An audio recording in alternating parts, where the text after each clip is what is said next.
L'Observatoire ivoirien des droits de l'homme, l'OIDH, demande à la Cour pénale internationale de publier des résultats, même partiels, sur les résultats de ces enquêtes qui portent principalement sur la crise post-électorale de 2010-2011. Dans la lettre ouverte que l'ONG a adressée au procureur Karim Khan, l'ONG s'inquiète des lenteurs de la procédure.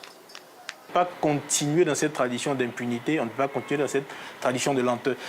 Je crois qu'il y a cet adage qui dit une justice retardée, c'est un délit de justice. Et comme vous le savez, la Côte d'Ivoire s'est enlisée dans une tradition de violence politique, de violence électorale. Et nous sommes à l'orée d'élections.